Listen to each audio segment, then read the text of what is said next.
en la nube, ja estic gravant i avui ja vos vaig dir, o sigui, la setmana passada vam parlar de la sensibilització que podíem fer de l'agenda i després també com a agents que estem al territori i també vos vaig contar o vos vaig intentar explicar un poc quines eren les línies principals de treball que el grup de biblioteques d'Agenda 2030 havia proposat en l'estratègia d'Agenda 2030 i Estratègia Nacional d'Informació i Biblioteques, li vam anomenar, que va estar presentada l'any 2019 al Consejo de Cooperació Bibliotecària i que, ja vos vaig dir, és un marc, és a dir, ara mateix jo porto 2 mesos darrere de la conselleria per a que plene un formulari per a saber com està tot el tema d'Agenda 2030 en la Comunitat Valenciana, no? I què estan fent des de l'àrea de biblioteques.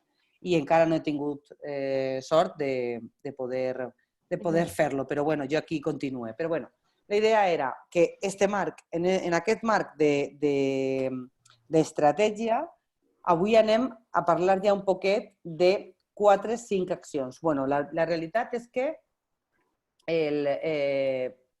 serà tant avui com la propera sessió, perquè el que vull és fer ja la reflexió de com incloure la perspectiva d'Agenda 2030 en el disseny i desenvolupament de serveis bibliotecaris.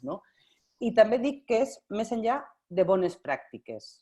Ja vam parlar l'altre dia i al primer taller que vam fer a la fase 1 ens van adonar que moltes de les coses que ja fèiem podien tenir una etiqueta d'Agenda 2030 i podíem dir, mira, jo faig totes les setmanes una trobada amb la gent de Tapis, per exemple, com fa Vicent, a la Biblioteca de Gata. Doncs això ja està completament vinculat a la inclusió, a la vida... La qüestió és que ja estem fent bones pràctiques, però una de les coses que vol l'estratègia és que no ens quedem només en les bones pràctiques. I per això jo llance ara mateix, abans de començar, una pregunta a la que vull que participeu i que contesteu. Per què? Per què necessitem més que bones pràctiques? Per què? Bé, primer, necessitem més que bones pràctiques i després és per què. Val? Qui s'atreveix ara? Qui vol començar? Perquè ja estem fent moltes bones pràctiques i ja hem vist. Fem tallers, treballem per la igualtat, treballem per la inclusió, treballem per la formació al llarg de la vida de la gent. Tot això ja ho fem. Però per què necessitem que això que tinga un abast més gran i que no es quede en una bona pràctica? Qui vol contestar-me? Els que no tenen micro poden fer servir el xat, Vinga. Jo pense que perquè la vida ara i el món necessita que posem totes aquestes coses en pràctica. La vida gira ara en aquestes bones pràctiques. Necessitem donar-nos compte de que el planeta s'acaba si no el cuidem i que la gent, si no la cuidem, també s'acaba.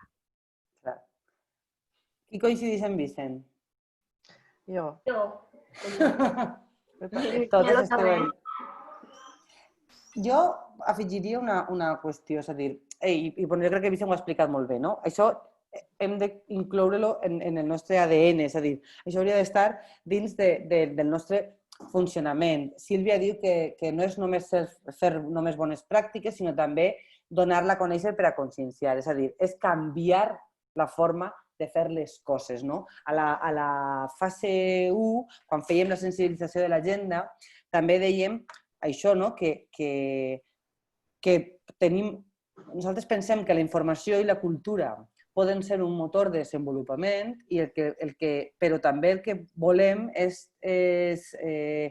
explicar aquesta transversalitat que tenim, que no siga només jo faig això perquè és molt xulo, perquè està de moda o perquè no, és perquè realment és necessari, no?, que identifiquem aquesta forma de treballar i que aquest canvi de mentalitat, no? Per això no es pot quedar... O sigui, fer un dia, celebrem el Dia de la Dona, està perfecte, però el Dia de la Dona també hem de contribuir a que siga tot l'any, no? Només el Dia de la Dona. No sé si és un bon exemple, però no és llevar el dia D. Està molt bé fer coses el dia D, no dic que no, però sí que el que hem de treballar és no només per parlar un dia de les dones, sinó perquè aquesta visió d'empoderament de les dones que ens diu l'Agenda 2030 la tinguem al llarg de tots els dies i de la nostra política i disseny del servei bibliotecari. I és un poc el que anem a parlar i el que l'estratègia que us vaig presentar l'altre dia parla, no? Jo em centraré entre avui i el dimecres que ve en 3 temes. Per una banda, les col·leccions. Avui parlarem de les col·leccions. Per altra banda, parlarem de l'alfabetització i de l'accés significatiu a la informació i per altra banda parlarem de l'impacte ambiental i de la sostenibilitat. Perquè pense que vam triar aquests temes parlant en Laura perquè pense que són 3 temes en els que podem fer moltes coses des de la nostra posició, no? Fer una planificació del servei per arribar a tota la comarca, per exemple, no depèn només de nosaltres. Hem de fer també treball polític, no? O una xarxa d'una gran ciutat per arribar a tots els barris, per a fer un treball de localització d'agenda, doncs no és només una política nostra, no? Per això els 3 temes són els que considerem que nosaltres, com a directors o com a tècnics de biblioteques, podem posar en marxa sense comptar amb ningú, no? Per dir-lo així. Aquesta és la idea del que farem avui. Bé, jo vaig a compartir, si ho faig bé, a veure si... Vaig a compartir la pantalla, aquí. Vaig a compartir la pantalla. No vaig a fer la pantalla sencera perquè us en recordeu que l'altre dia em donava problemes, no? I no passava de diapositiva. Ho fem així i ja està. Bé, la primera pregunta que us feia és que, clar, és millor tenir una estratègia, tenir una planificació, tenir una visió que fer puntual una bona pràctica, no? Aquesta és la idea, també perquè així ens farem més forts, o farem més forts...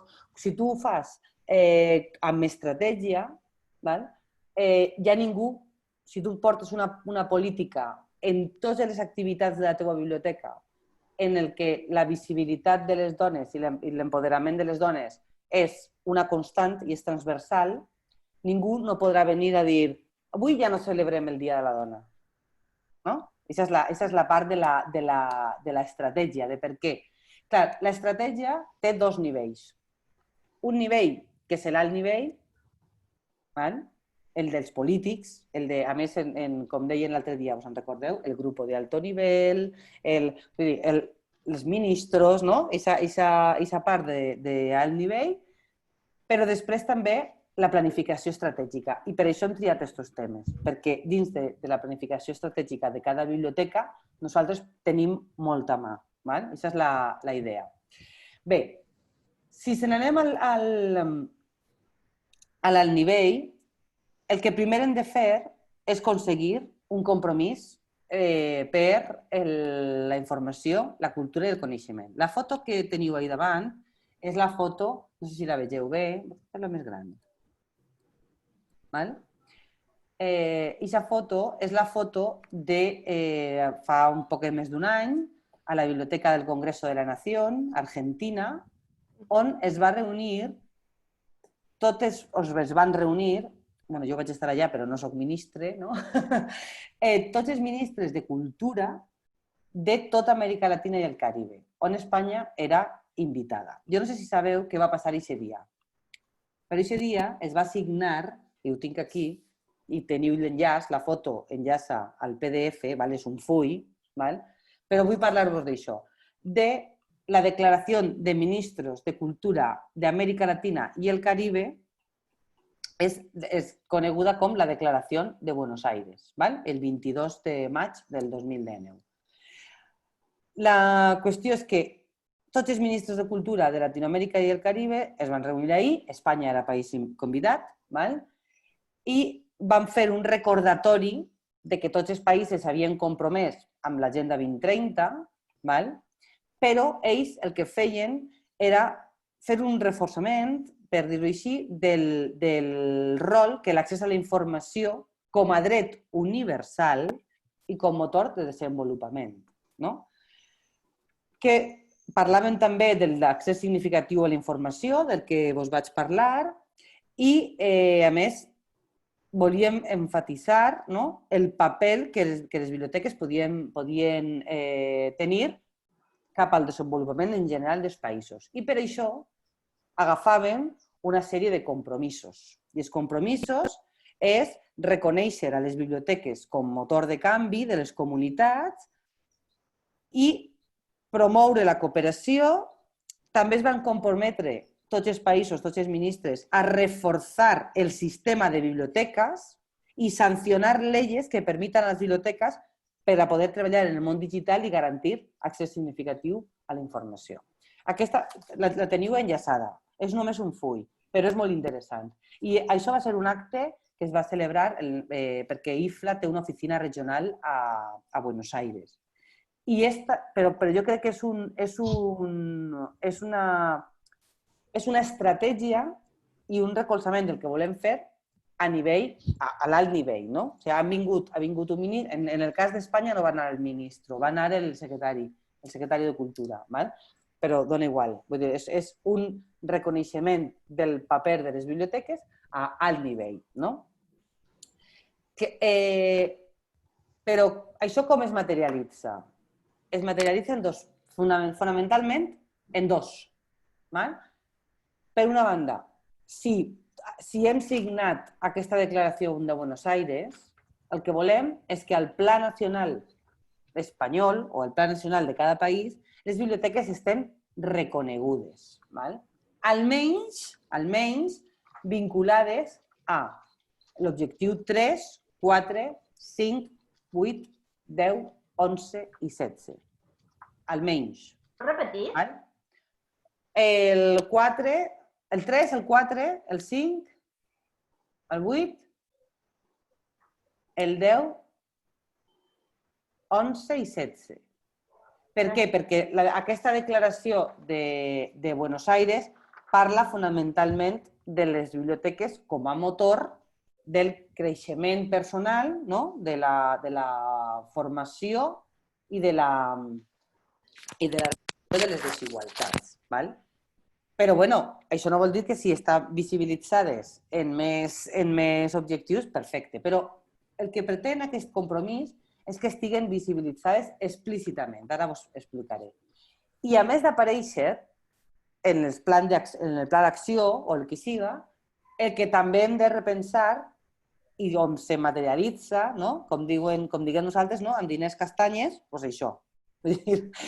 Molt bé, estem en el pla d'acció, molt bonic. I com ha canviat el nostre pressupost? Si realment som motors, podem contribuir i tal, o una de dos, o les biblioteques comencen a visibilitzar-se als plans transversals i a obtindre financiació d'aquests plans transversals i ja no només de cultura, sinó tenim una visió nova. Exemples? N'hi ha, clar que n'hi ha. En tenim diversos.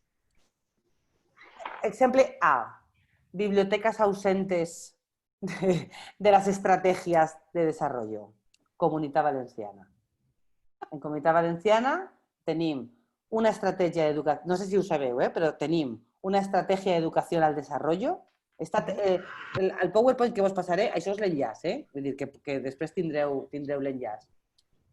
Només educació per al desenvolupament, però ahí les biblioteques ni apareixen. Estos dos documents són del 2016. O sigui que també estaria molt bé que férem una revisió de què podem fer. Jo estic intentant que la Conselleria de Cultura faci la interlocució amb la Conselleria de Responsabilitat Social i Cooperació, però estic ahí, Si m'ajudeu, molt agraïda. I per altra banda, la Comunitat Valenciana té també una estratègia d'ODS, que també va ser del 2016, i tampoc no hi som. O sigui que aquest és l'exemple d'un pla director, un plan d'una regió on les biblioteques no apareixen. Tenim un altre en el que les biblioteques estan anomenades. Per exemple, Castilla y León. Castilla y León té un document que és la Estratègia d'Implementació de l'Agenda 2030 en Castilla y León i les biblioteques estan reconegudes a la meta 4.7, Educació per al Desenvolupament, i a la meta 11.4, Proteger y salvaguardar el patrimonio cultural y natural. Menos da una piedra. M'enteneu? I també us dic que aquí també s'ha fet una revisió de a veure com podem ficar o com podem plenar tot això. Per això t'he dit que només estan nomenades, però apareixen. I això ja és una bona... perquè ja són elements o ja són estratègia de desenvolupament. I ara podríem pensar, ostres, si tenim un paper molt important per a protegir i salvaguardar el patrimoni cultural, la meva planificació estratègica com a biblioteca ha de posar en valor això. Per això tenim l'alt nivell i el nostre nivell. Per això volia explicar-vos això. Un altre exemple un poc millor, un poc més bo, és quan ja estem reconegudes. I quan estem reconegudes tenim dos variants, per dir-ho així. A Navarra, a les biblioteques de Navarra, estan dins del pla. Dins del pla, a l'objectiu 11 i a l'objectiu 16. I a l'objectiu 10. N'hi ha 3. N'hi ha 3. Però a més, és que això sí que s'ha identificat molt en un canvi de pressupost. I, per exemple, tot el tema de les biblioteques mòbils, tota la implementació de biblioteques per arribar a municipis molt menuts de Navarra, de la comunitat, s'ha financiat per objectiu 10. De fet, ells diuen la biblioneta, que és perquè és una furgoneta, no és un bibliobús, i li diuen biblioneta. Però la biblioneta du l'etiqueta de l'objectiu 10 de l'Agenda 2030, de la reducció de desigualtats. Per exemple, han tingut aquest projecte i ha estat dins del Plan d'Acció per a la implementació de l'Agenda en Navarra. Està tot enllaçat, ja ho teniu. I finalment, vos en recordeu que la setmana passada vos vaig comentar el tema de que al 2019 s'havia fet un informe del progrés de l'Agenda 2030 en Espanya. Al primer pla d'acció no existien, les biblioteques no apareixien i en aquest apareixen en dues parts. Però fonamentalment apareixem en tot el que és la col·laboració amb la societat civil, l'aportació dels altres agents per tot el tema que us vaig contar del Consell de Desenvolupament Sostenible, on entitats com FESAVIR referència tot el que està fent per l'agenda i per això apareixem. Per això tampoc no es pot traduir en un pressupost. M'enteneu? La diferència de que siga el GAN el que visibilitza les biblioteques o que siga el Consell de Desenvolupament Sostenible, que són entitats de la societat civil. Però ja estan reconegudes ahí i a més estan reconegudes amb un paper consultiu. I això també és important. Per què parlo d'aquest marc global? Perquè si aconseguim estar reconegudes en una estratègia molt més global, que no és només de biblioteques, la nostra planificació pot tenir una justificació. I els nostres superiors, per dir-ho així, per exemple, en el cas de la universitat, el projecte que estava contant Txelo, si la universitat té un pla d'Agenda 2030 a nivell rector i vicerectors, el servei de biblioteques hauria d'estar present en aquest pla. Per a després, quan fem i baixem a la planificació estratègica del nostre servei, tinguem aquest recolzament. No, jo vull treballar per aquí perquè, i necessito diners per fer això perquè estic reconeguda, o està el servei reconegut. Bé, però després també hi ha una qüestió important i és la de la coherència de polítiques. I això què vol dir? Això vol dir que, clar, com cadascú, normalment, a totes les administracions, nos miramos nuestro ombligo, el que no es pot en la mateixa Navarra, on les biblioteques estan reconegudes en el pla d'acció i estan ja anomenades, fixeu-vos, en la hoja de ruta del canvi climàtic del govern de Navarra, que jo crec que us vaig dir la setmana passada, us vaig posar aquest exemple també, el punt TR9 és E4, medidas transversales, ¿vale? Es una medida transversal, punto de información del cambio climático y comunicación de eventos. ¿Vale? Això està aquí, en aquesta medida. Aquí, és que no es veu perquè és molt menuda. Però després, si mireu, el punt d'informació té 335.000 euros assignats. Nada más y nada menos. Com existeixen les biblioteques. Segurament aquí, al pressupost, es haurà compte. Per això també hi ha una necessitat de que l'estratègia siga global, no? I que tingui una part de coherència, no? De dir, bueno, si ja les biblioteques estan reconegudes com a serveis d'informació just, a més és que en l'estratègia de Navarra estan reconegudes en el 16, accés a la informació. Doncs no crees punts d'informació per ahir i menys no li dones 300.000 euros. Dóna-li-lo a les biblioteques i treballa perquè el canvi climàtic siga un dels temes dins de les biblioteques, de la comunitat. Per això, clar, la resposta pot anar per la nostra banda, és a dir, les biblioteques alcen la mà i diuen jo vull ser aquest punt d'informació, perquè sóc un punt d'informació ja. Però bueno, per això vos conté aquesta part de l'estratègia a alt nivell, perquè després és més fàcil justificar la nostra planificació o la nostra estratègia, o emmarcar-la en una estratègia més gran. Bé, algú podria dir-me algunes idees d'acció? Què podíem fer per a la Comunitat Valenciana? Us he dit que no me fan ni cas. O vosaltres, per a la part de la universitat, Lluïsa o Txelo. Quines idees podíem tenir per aparèixer en aquest alt nivell? Nosaltres, en aquest moment, hem aconseguit estar present en el grup motor de la implementació de les ODS. A la universitat. A la universitat estic jo. I ara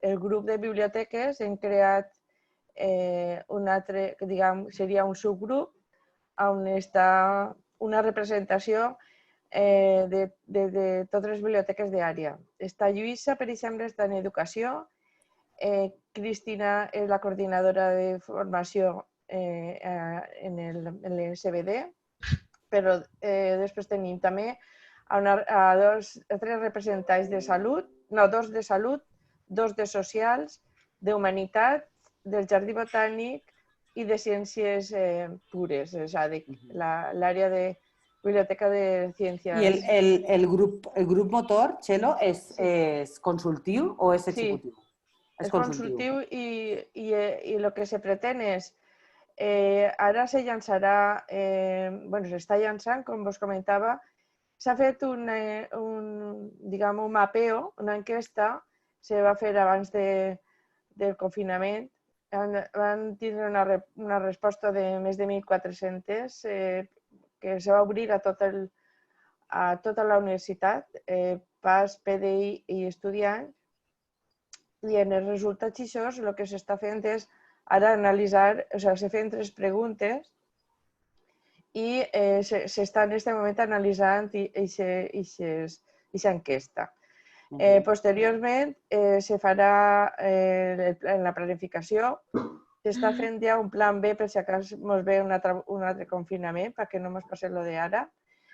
però el que se pretén és fer unes reunions diguem, de forma presencial, si és possible, on totes les persones que han mostrat formar part de grups de treball que en cada facultat, centres, s'ha format. En totes les facultats hi ha un equip que està per damunt està el degà i hi ha un grup en cada facultat i centre que coordina a tot l'edifici o centre que ens ocupem. En el cas nostre del servei som nosaltres els que t'he comentat. El que se pretén és que en aquest estudi, ara quan s'obri ens van a donar els resultats de forma en breu, en el mes de setembre, i ficamos en marxa a treballar en els 5 grups que la ONU ens marca, en el grup de persones, en el tema de la paz, de l'aliança i tal, se crearà 5 grups de treball on la gent se tindrà que integrar per a treballar i ficar en marxa els ODS i l'agenda. En tots els treballs de sensibilització, de consulta, de tota la dinamització que se faci, això donarà un resultat que se plasmarà, si és possible, en unes jornades on les conclusions d'aquestes jornades se les presentarà al rectorat i tot això portarà més d'un any i en el 2022 se pretén tindre-ho acabat i el rectorat faria seua aquestes polítiques a portar a terme. Per tant, la part que estàs comentant, el tema de biblioteques, l'estar ahí, a part de que ha sigut molt ben acceptat per el vicerector pertinent que està ahí, crec que intentarem, per almenys, obtindre un bon resultat en tots els sentits, de presència, de canviar i incidir en canvi respecte al servei de biblioteques i Molt bé. Lluïsa, tenies per ahí també, no? Havies alçat la mà? Sí, al fil de lo que està dient Txelo. Jo veig tot com una piràmide.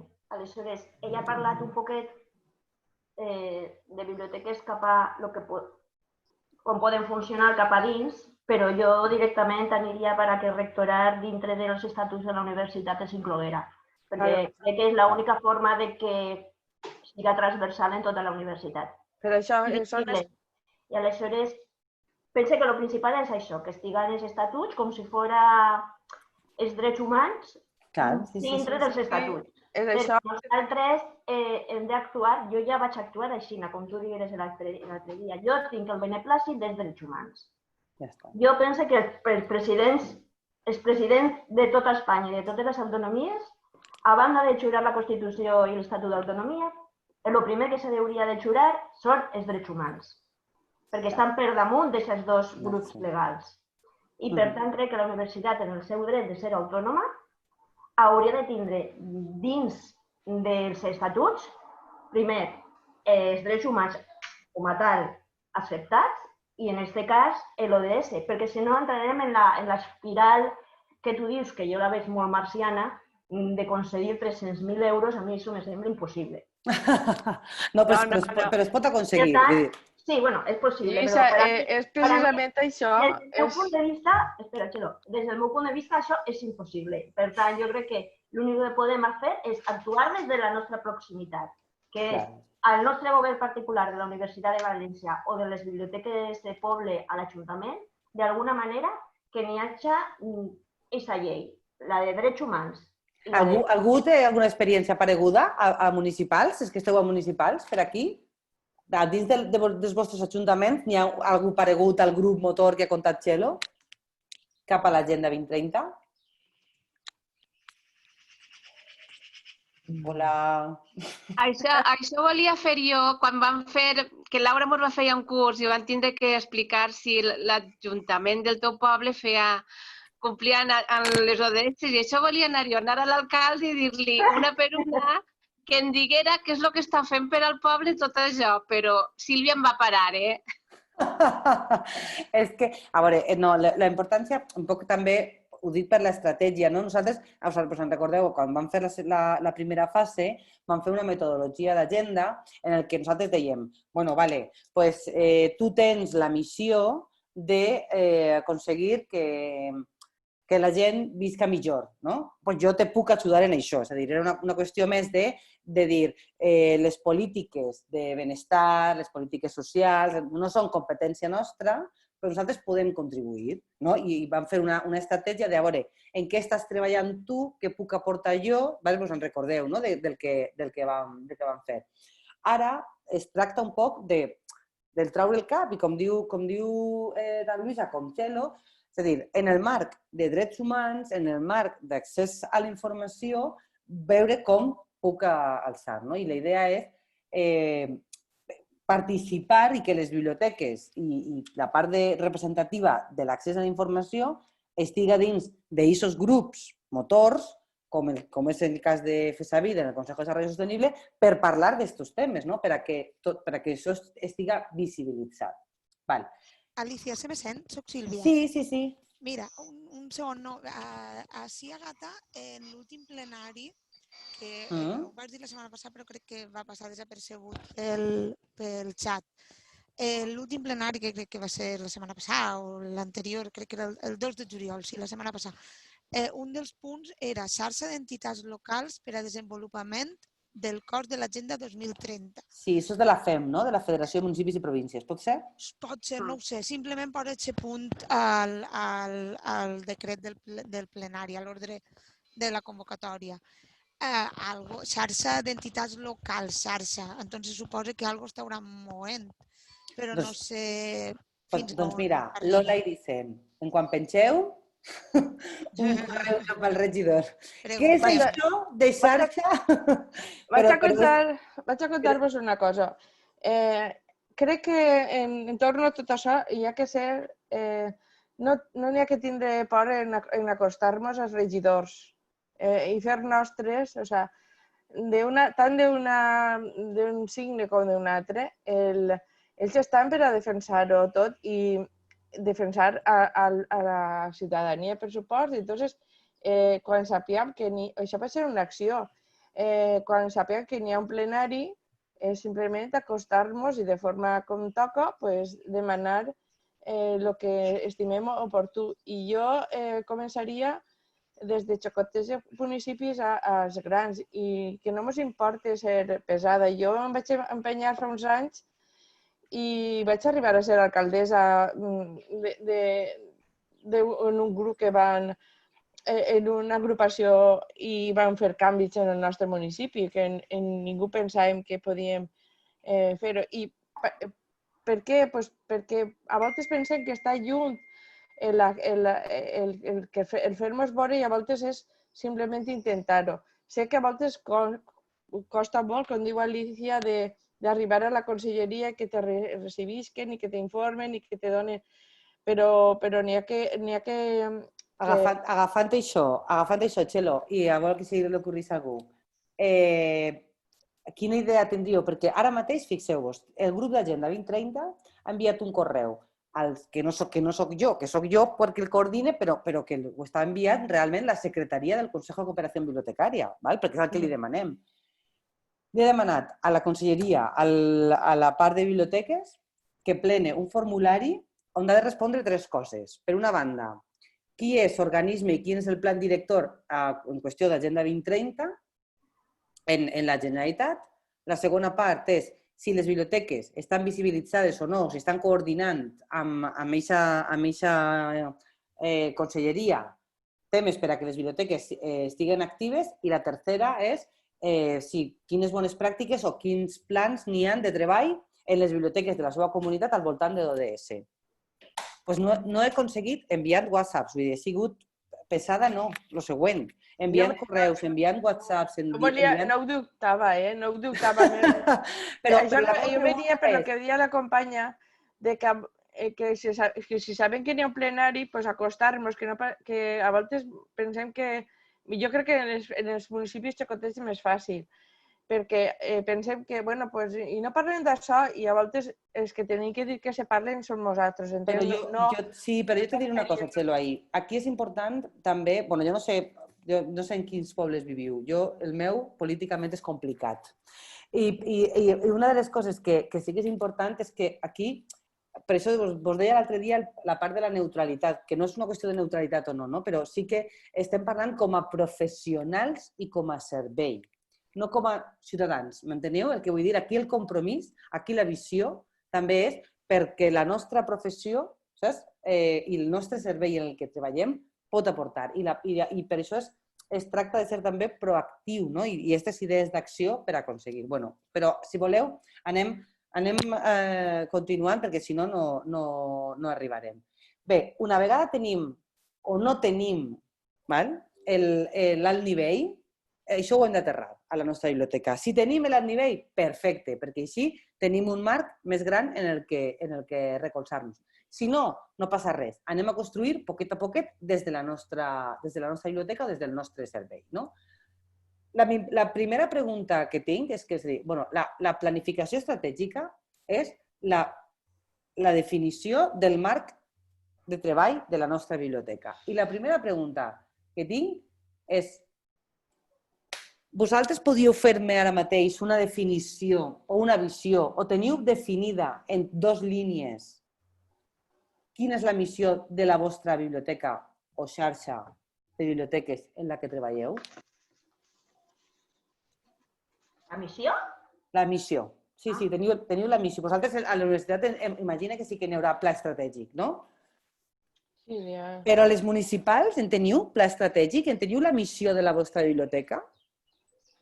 Heu parat a pensar i a consensuar una frase que diga la biblioteca de Gata de Gorgos té com a missió, i dic Gata, Vicent, no perquè te tinc a tu, tinc a Luisa i a Txelo en la llista i després te tinc a tu. Però mira, després està Lola Miñarro. Teniu una missió definida? Escrita en 2 línies. No. No diria. Vicent, vosaltres? No, no la tenim, però jo penso que tot el que fem és per a fomentar la cultura i la igualtat entre tota la gent que ve allí. Vale, cultura i igualtat. Sí. Vinga, Lola, tu què diries? Lola Miñarro, que tinc ahí la següent.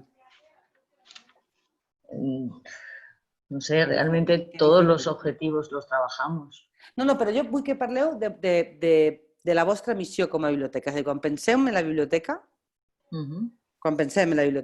la biblioteca és el servei per al foment lector i l'accés a la cultura. O per a, no sé, una frase així. També això es pot traduir en les línies de treball que porteu. Encara que no existisca una planificació estratègica explícita, m'enteniu el que vull dir? No sé, suscribiría la misión de la IFLA, vamos, a estas alturas todavía válida, creo yo. Totalmente válida, vamos.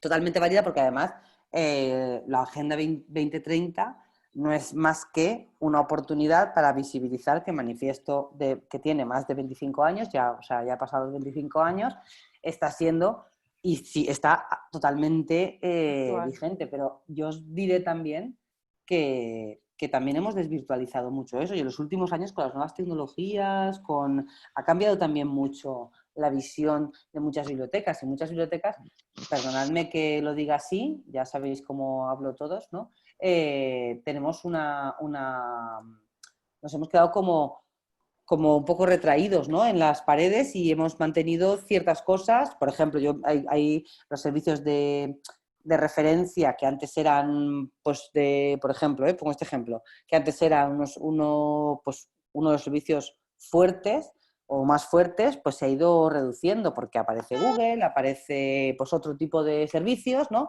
En los que no, que otra cosa es la calidad de sus servicios, ¿eh? Pero bueno, que sí que es verdad que hemos ido cambiando y nos hemos ido quedando en algunas partes, nos sentimos más cómodos que en otras, ¿no? En nuestro plan estratégico.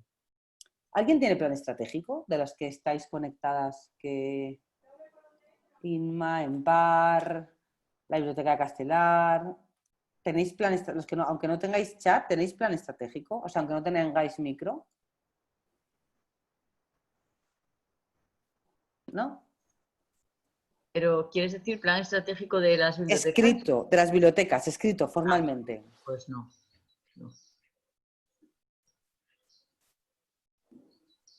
Bueno, pues cuando hablamos de planificación estratégica con perspectiva de agenda, por ejemplo, Vicen apuntaba a la igualdad, ¿no? Pues yo creo que si miramos bien el plan estratégico nuestro con perspectiva de agenda, deberíamos fijarnos en algunas cuestiones muy importantes. La primera es no dejar a nadie atrás. Es decir, ¿qué hago para que todos los colectivos a los que puedo atender, ninguno se me quede atrás? Y revisarnos ese plan estratégico. El segundo punto es la localización. Es decir, realmente, ¿qué políticas se están desarrollando en mi ciudad, en mi territorio, localizando la Agenda 2030, a las que yo puedo contribuir, ¿no? Porque puedo contribuir a la igualdad en general, pero ¿qué líneas de trabajo sobre igualdad están teniendo en mi municipio?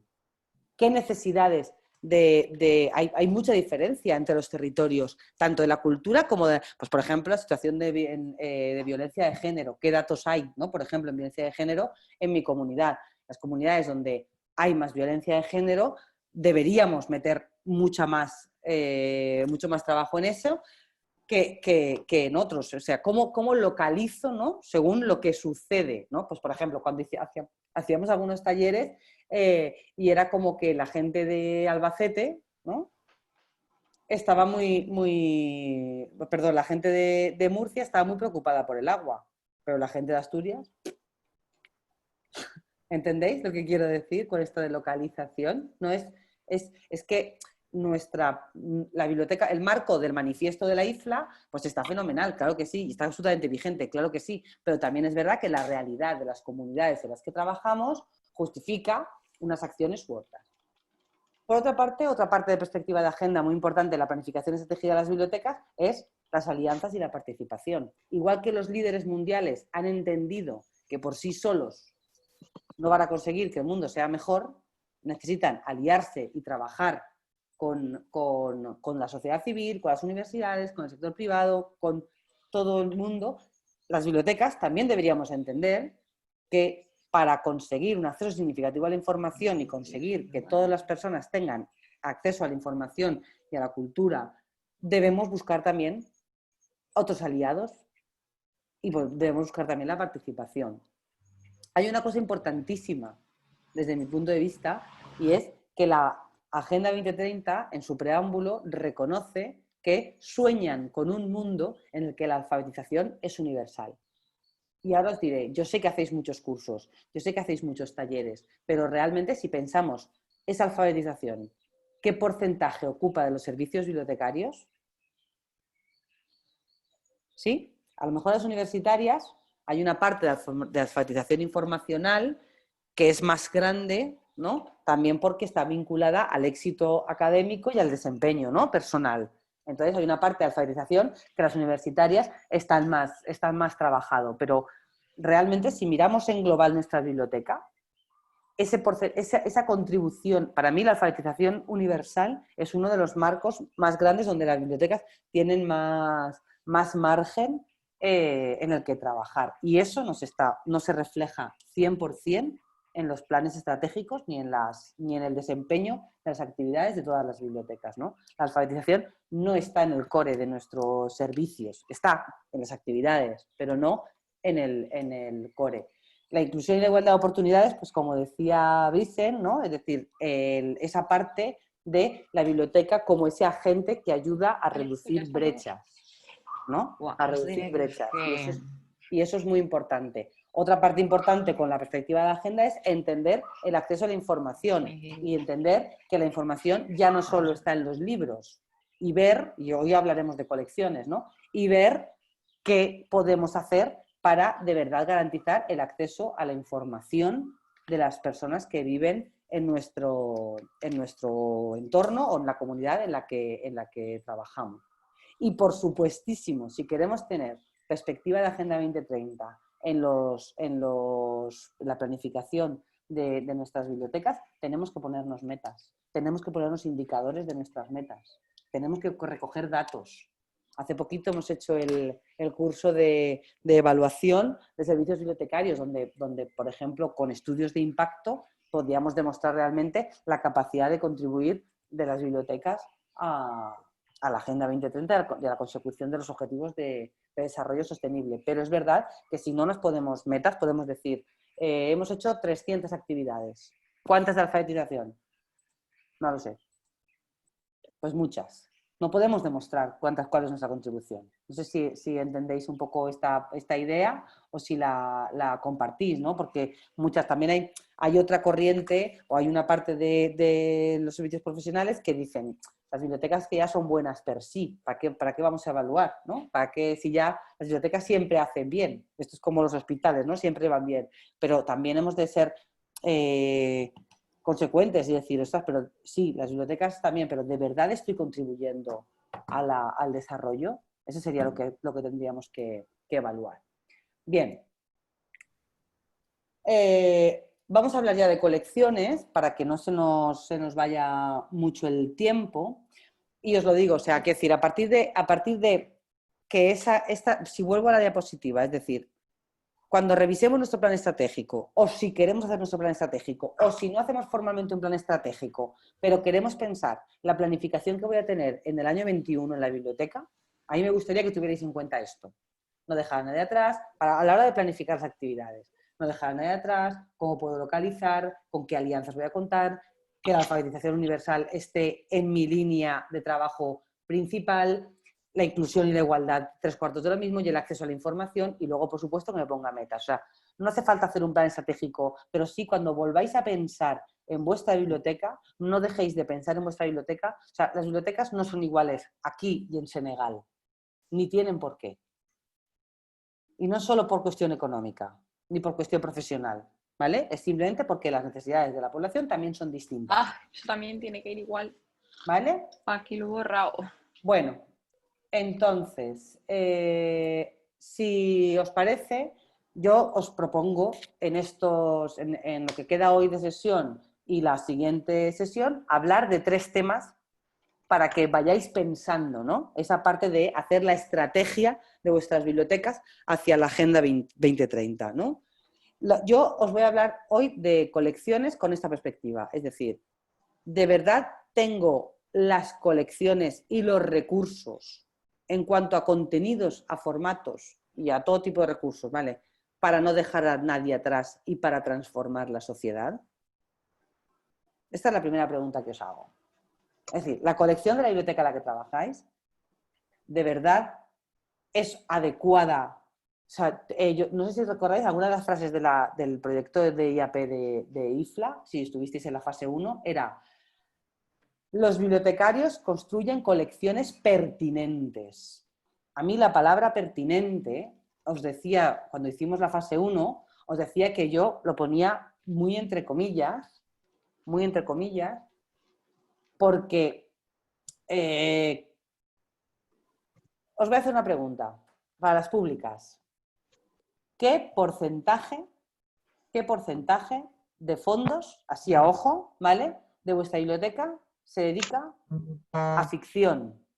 Ficción, o sea, a novela, literatura, poesía. ¿Qué porcentaje? Infantil o adulto, ¿eh? ¿Alguien podría decirme así a ojo? Más del 50. Más del 50. Pues mucho me parece. O sea, poco me parece. ¿Qué más? ¿Qué me decís? Más del 50. Aquí en Sagunto, ¿quieres decir en espacio o o en... Sí, en espacio, o sea, sí a ojo. Es decir, pues mira, toda la parte de ficción, y digo ficción, entenderme ficción en un sentido muy amplio, ¿eh? 80% aquí en San 80%. Porque todas las obras de consulta y todo eso lo hemos ido relegando. Vale, Vicen, que te veo que mueves los labios, pero no te escuchamos. El micro, lo debes tener apagado. No te oímos, Vicen. A ver. Ara sí. Sí. Que jo dic, dediquem un munt de pressupost a comprar novel·les i a comprar llibres infantils i juvenils perquè els nostres usuaris és el que ens demanen. Vale, però si jo no estic justificant... O sigui, no estic dient que si això em sembla bé o no em sembla bé o com ho hauríem de tenir. Ja ho sé. Sí, però perquè també el pressupost que teniu és molt reduït. Per tant, tampoc, vull dir, la política d'adquisició, el que sí que vull és que a partir d'avui reflexionem en això. Això sí que m'agradaria. Però el que volia realment arribar és, com vegeu en la presentació, és que n'hi ha un percentatge molt alt, 80, 90, de ficció. Sí, tenim, que ja em va bé, vull dir que no dic que estigui... Entengueu-me el que vull dir, no dic que deixeu de comprar això, no. Però sí que això deixa que n'hi ha temes d'Agenda 2030, per exemple, o n'hi ha formats que no tinguen cabuda. O que no tenen cabuda perquè no tenim diners, perquè no hem tingut temps per a fer la selecció, per lo que siga. Per lo que siga. Perquè, clar, perquè prioritzeu, com bé deia Vicent, per exemple, les peticions de la gent que va a la biblioteca. Però la gent que va a la biblioteca, si torna a la diapositiva, és quin percentatge representa de tot el potencial de la comunitat en la que treballeu. M'enteneu? És que és com un peix que es menja la cua. La idea, per exemple, vos poso un exemple que no dic que siga el mecanisme més adient, també vos dic, però sí que, per exemple, a Navarra s'està posant. Igual que aquí en tenim la discriminació per la llengua, és a dir, tenim un percentatge en els ajuts de compra de llibres, tenim un percentatge que és per als materials en valencià. En Navarra el que han fet és que la part de ficció té també un percentatge en les ajuts o en les subvencions que donen per a comprar llibres a les biblioteques. No dic que sigui un mecanisme, però sí que és de veres que n'hi ha moltes col·leccions que no tenen informació o que no tenen recursos que responguen a les necessitats o als temes de l'Agenda 2030. A què em referís en això? Si el vegeu a la diapositiva, primer, a temes concretament d'Agenda 2030.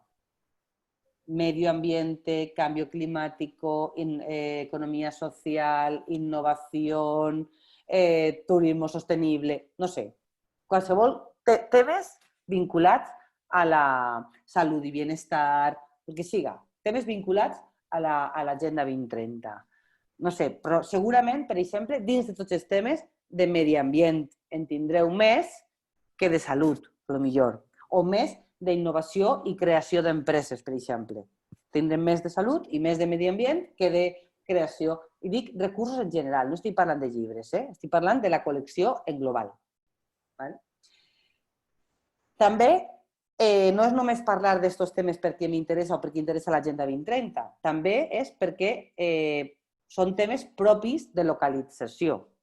Per exemple, a Navarra, i poso l'exemple de Navarra perquè està prou vinculada a aquest projecte, però podríem posar més. N'hi ha àrees, la part del sud de Navarra, que està molt preocupada pel canvi climàtic, perquè totes les tensions agrícola extensiva que n'hi ha, tota la contaminació, tota la producció no sostenible, la producció ecològica, són temes que són més importants al sud de Navarra que a Madrid. Encara que també seran interessants, però és que estan treballant, o aquesta zona o aquesta àrea està fent o està desenvolupant projectes d'agricultura sostenible o el que siga. Per això n'hi ha una part no només que siga tema d'agenda, sinó que també siga un tema d'agenda vinculat a les polítiques que s'estan posant o els reptes locals de les àrees o les comunitats en les que estem treballant.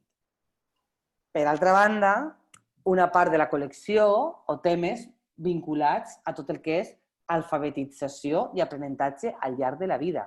Deia Lola, la referència i tot això hem anat llevant-les perquè no fan servir. Clar, jo no estic parlant només de llibres, no estic parlant de les enciclopèdies, també parlo de recursos en general, no? N'hi ha altres volums, però sí que és important que tinguem en compte que si una de les nostres tasques fonamentals ha de ser l'alfabetització, tant mediàtica com informacional, com alfabetització en general, o aprenentatge al llarg de la vida, quin percentatge de la nostra col·lecció pot donar suport a aquesta tasca tan gran.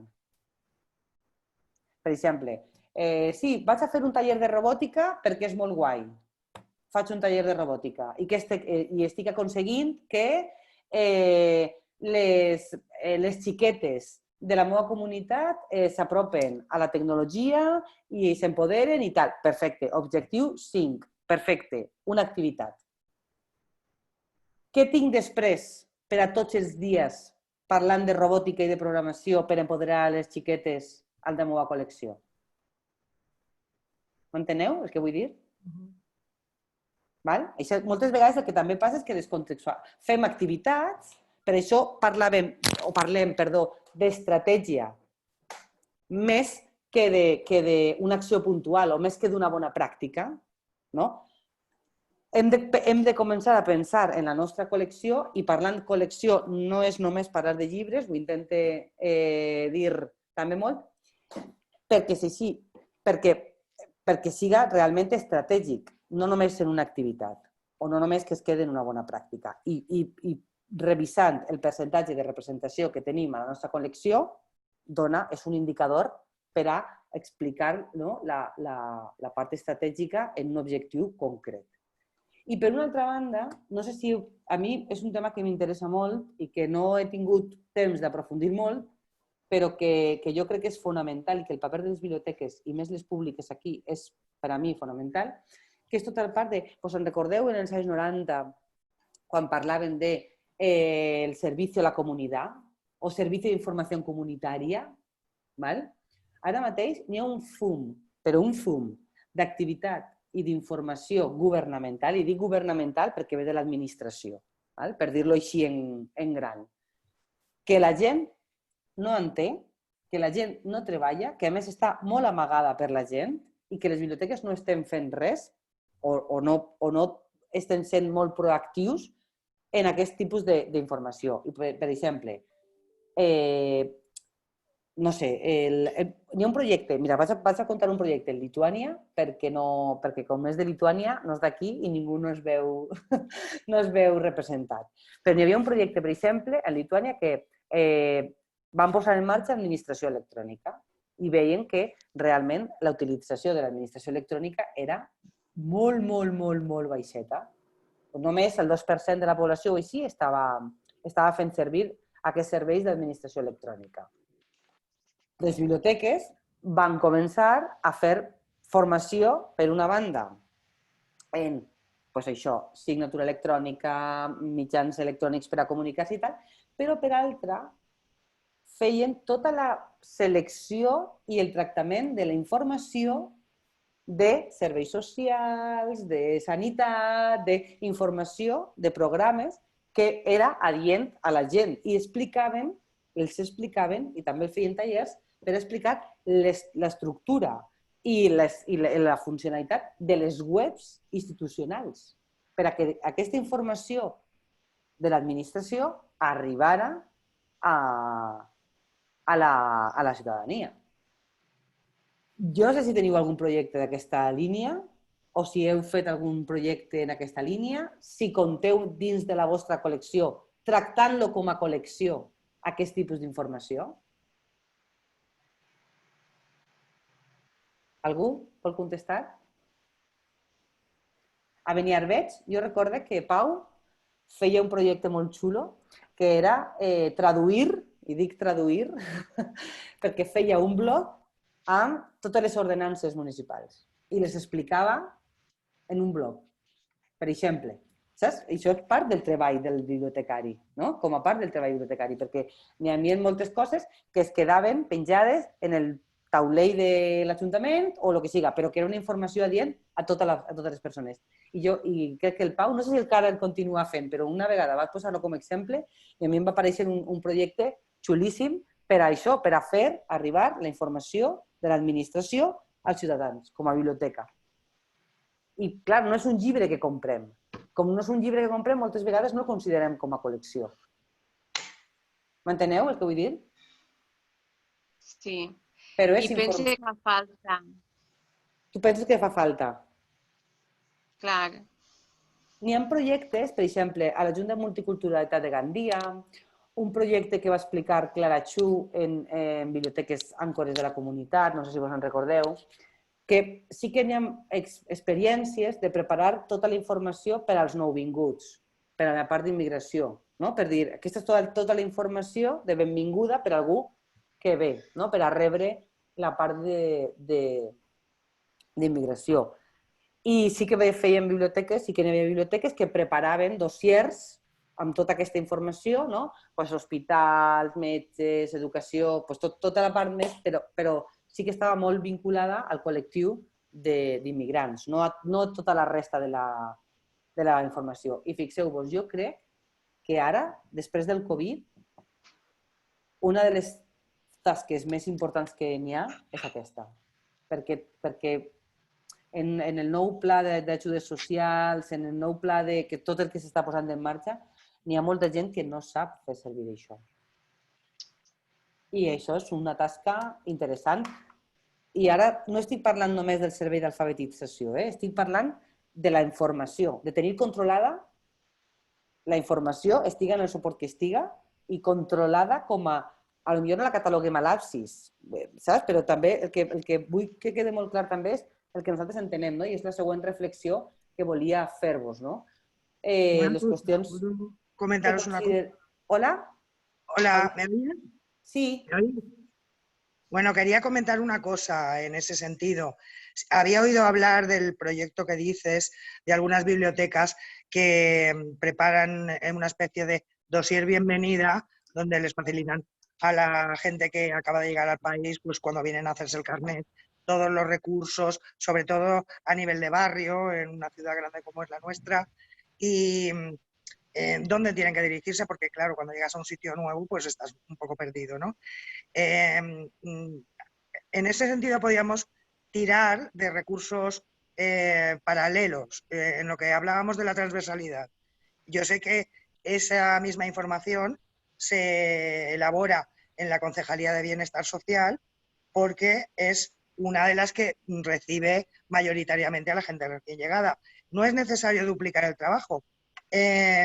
Coordinémonos y facilitemos desde nuestras bibliotecas una documentación que ya existe en el consistorio y que a lo mejor incluso podemos mejorar o implementar.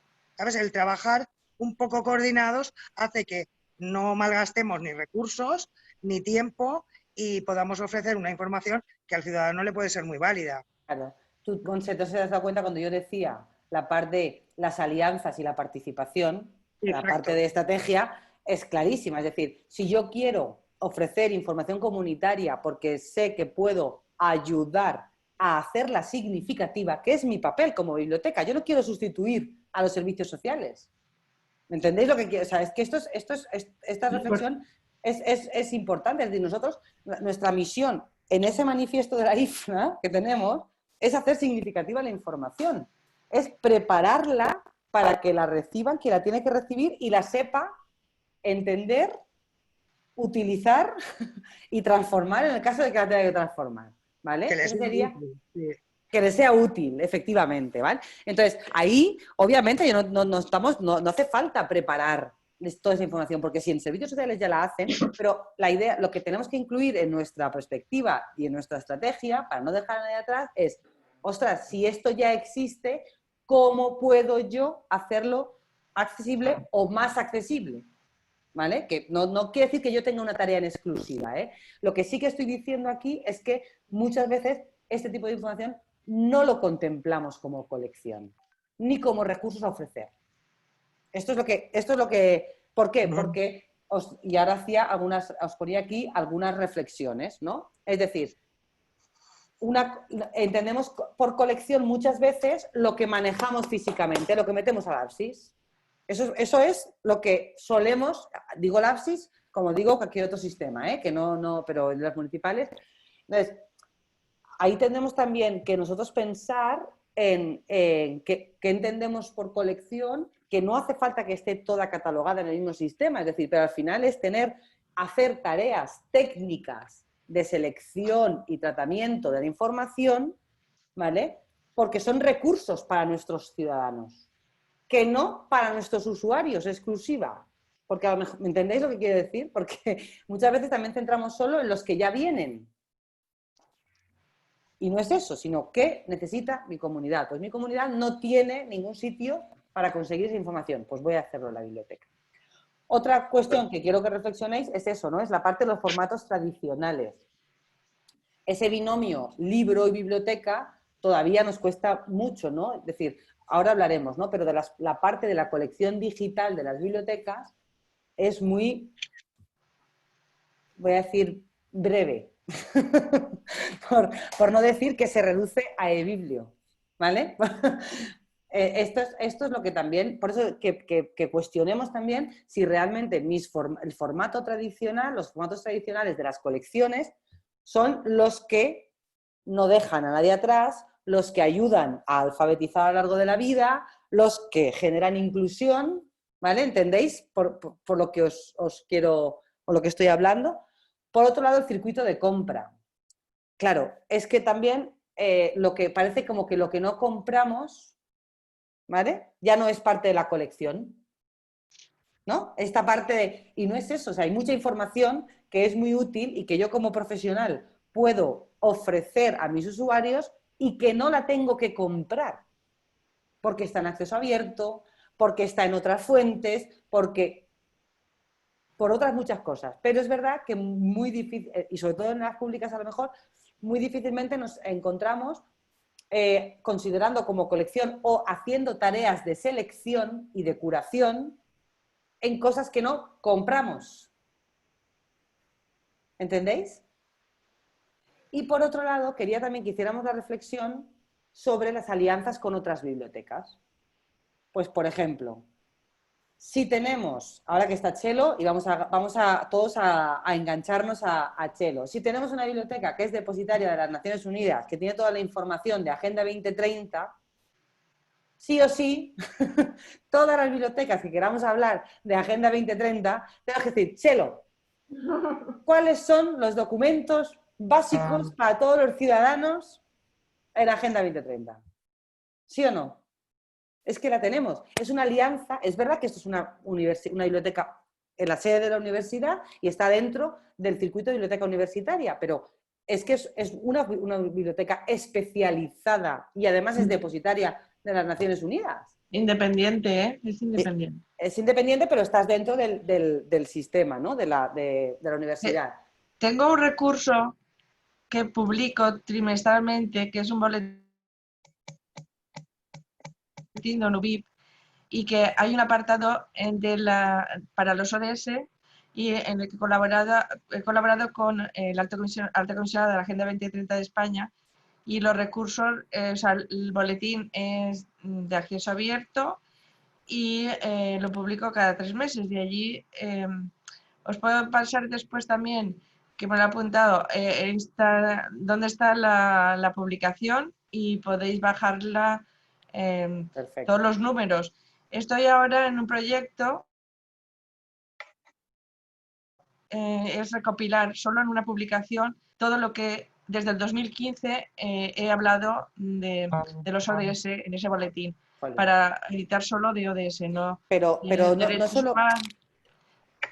solo me refiero a temas de Agenda 2030. Por ejemplo, en la Generalitat Valenciana tenemos la biblioteca del Instituto de la Dona, por ejemplo. Exacto.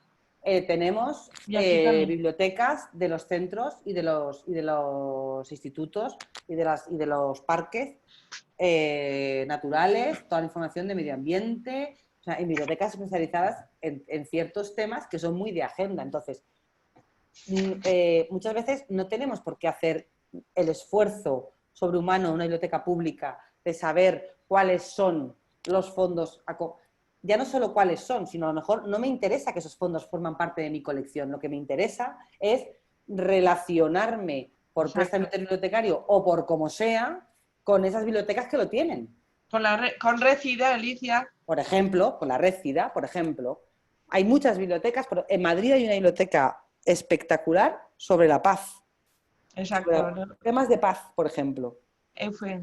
Hay cantidad de bibliotecas que nos podrían orientar, que por eso os digo que muchas veces pensamos solo en mi colección es lo que compro, pero a lo mejor estableciendo esas alianzas con otras bibliotecas podríamos o ayudarnos a hacer adquisiciones, pues voy a hablar sobre igualdad, a lo mejor desde el Institut de la Dona nos pueden lanzar unas cuantas recomendaciones.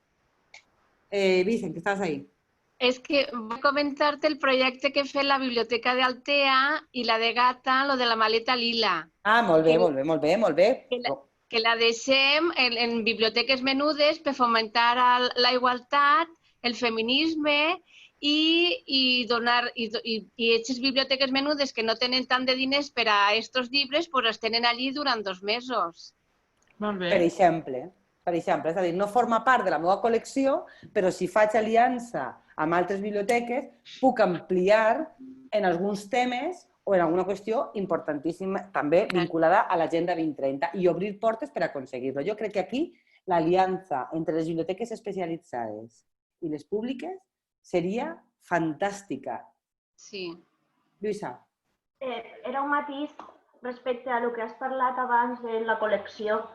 En la Universitat de València tenim 2 biblioteques que estan preparades per a la diversitat funcional. Per exemple. Aleshores, és la Biblioteca d'Humanitats i en la que jo treballo, que és la d'Educació. Tenen el setxell. Aleshores, enguany, per lo del Covid, ha hagut més material que es feia en PowerPoint per a les persones amb discapacitat. I està disponible? Això està obert? Està obert, això, tot això? No, són PowerPoints preparats pels professors per als alumnes.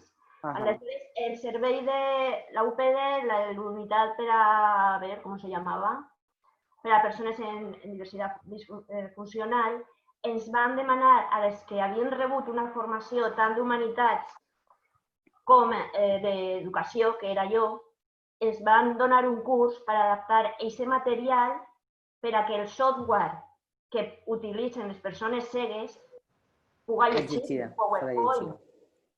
Perquè un PowerPoint no lo poden llegir ells en el programa, ara no me'n recordo el nom, però és un software específic que quan tu obris la pàgina web de qualsevol, la nostra, va llegint. I aleshores se n'havia d'adaptar perquè ells puguen tindre les classes. Jo crec que és el Joyce, no? Això no és un Joyce? El Joyce, sí, exacte. Sí, és que se m'havia anat. Jo és que en aquest tema estic sensibilitzada. Tinc una cosina que cega, per això. El VoiceOver i el Joyce eren... Arran del Covid, arran de l'elevació del material online i de que no n'hi havia abast per part del servei UPD a fer tot això, ens van demanar a biblioteques fer una formació i es enviaven PowerPoints per a transcriure-los en un Word que prèviament ens havien dit com fer-lo. Mira, ara parlarem un poquet de coses d'aquestes. Ampliaré amb algunes qüestions perquè he triat alguns temes dins de la col·lecció, he triat alguns temes que jo crec que són fonamentals i que s'hem de posar en marxa en això. Bueno, a banda d'això, de les qüestions que considero bàsiques i que hem de reflexionar, és a dir, quina és la diferència entre col·lecció i informació que necessitem, tot el tema de formats tradicionals, tot el tema de la compra i dels circuits de compra i les aliances. A banda, vull parlar, que ja he parlat un poquet, però de quan pensem en col·lecció, i abans us havia preguntat, quin percentatge és ficció? Si ara vos dic, quin percentatge és accessible? accessible, en sentit ampli. Abans era ficció, ara accessible. El percentatge és mínim, mínim, no? Per això, jo penso també molt que altres qüestions que hem de posar-nos en marxa i a treballar és tot el tema de recursos digitals, en tot el tema de que moltes vegades la informació que la gent necessita és accedir directament a les dades. I això és... No sé si Anna Valdés no està aquí, però ella posava un exemple d'un projecte, d'una qüestió que va sorgir en la biblioteca de Villena, que jo és que crec que cada dia faran falta més recursos d'això, o podem ajudar més a la gent i a la comunitat amb aquests recursos.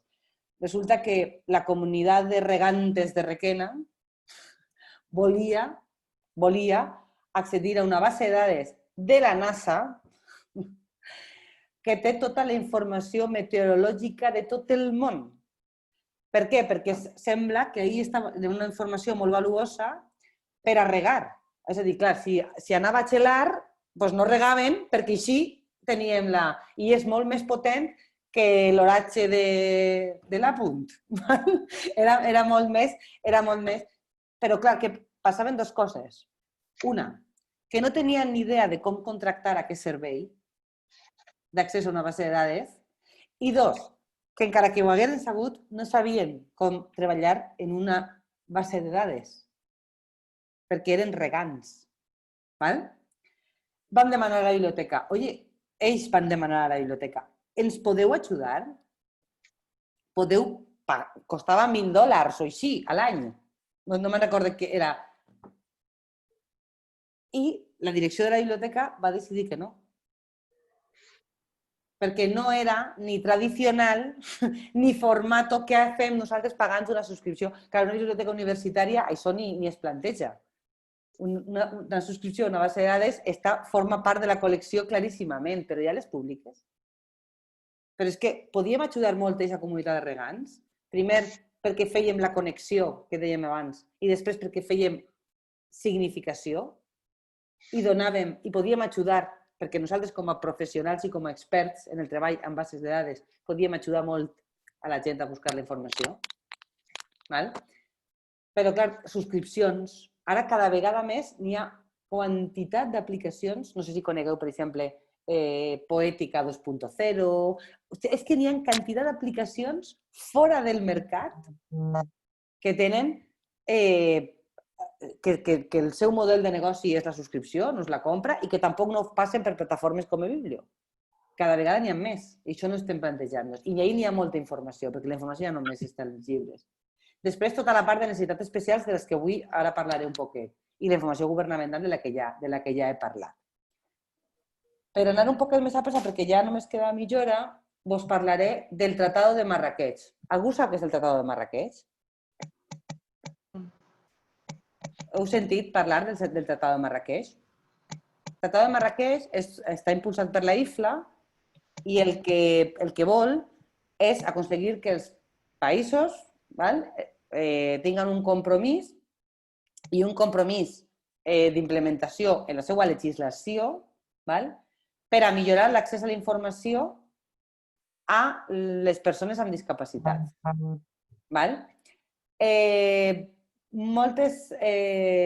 La majoria de països que s'adhereixen al tractat faciliten o han generat una extensió a la llei de propietat intel·lectual per a que certs organismes puguen reproduir en format accessible els continguts. Espanya està adherida al Tratado de Marrakech. Els països adherits estan disponibles a la web de la OMPI. Espanya el va ratificar l'any 2018 i qui s'encarrega de tot això és la Fundació 11. Però n'hi ha un registre d'institucions que compleixen, per una banda, el punt 2 del tractat i l'article 31 de la llei espanyola, i les biblioteques ho compleixen, és a dir, tenen serveis d'accés a la informació sense ànim de lucre i, a més, compten amb l'excepció d'alguns serveis a la llei de propietat intel·lectual. Val? Per tant, la llei de propietat intel·lectual espanyola ja ho arreplega, però podeu donar-vos d'alta en la llista d'institucions i si teniu persones cegues en la vostra comunitat o persones amb necessitats especials, podeu fer de distribuïdors d'aquest material preparat per la ONCE. També vos dic que és lamentable, i dic que mira que Espanya té una, no sé, ahí teniu l'enllaç, i si no, poseu Tratado de Marrakech 11 i arribeu a la pàgina, ahí teniu l'enllaç. Té un fons brutal, la ONCE d'Espanya té un accés brutal, un fons brutal de materials amb OCR o amb altres, n'hi ha àudios, n'hi ha textos, n'hi ha moltes coses. De moltes... Però a dia d'avui, l'any 2019, a les jornades de FESAVID, vingué una de les responsables del projecte de la ONCE a FESAVID a fer un taller. I va explicar que a dia d'avui les editorials encara no envien els documents en format electrònic. I moltes vegades la mecànica és agafar el llibre, escanejar-lo, passar OCR... Tu dius, és ridícul, no? Espanya és un país que s'ha adherit al tractat, que està reconegut a la llei de propietat intel·lectual. Com les editorials no fan o no ajuden més a la Fundació ONCE a crear aquest fons accessible? I fan àudios i fan textos també, no només fan àudios, o sigui, fan tot. No sé si el coneixeu, si heu tingut alguna experiència amb això, si algú ha necessitat algun tipus de material que vos podeu trobar en l'assassinato de l'habitació 622 ja, en aquest fons, que no és una... que tenen totes les novetats també, que n'hi ha molta ficció, que n'hi ha molta... Algú ha tingut alguna experiència de necessitar algun material en un format accessible? Doncs considereu-lo perquè jo crec que és una de les qüestions, i no només amb persones amb discapacitat visual, sinó també amb molta gent que ja no pot llegir.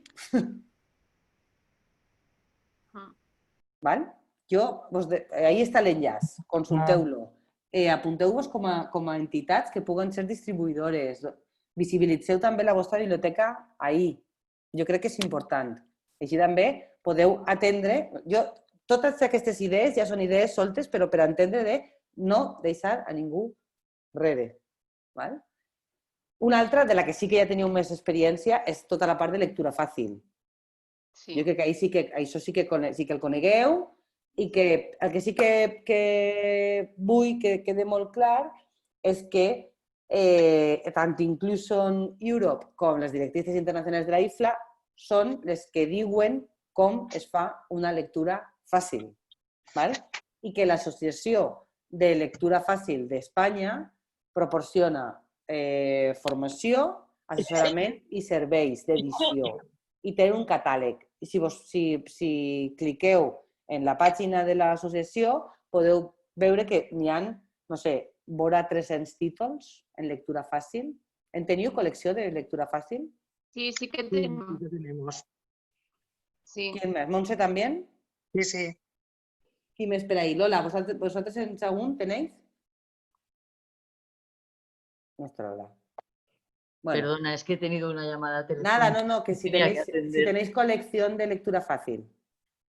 Bueno, así lectura fácil, sí, tenemos, digamos, pues, por ejemplo, clasificaciones como letra grande. Ajá. Que sí que hay unos materiales diferenciados.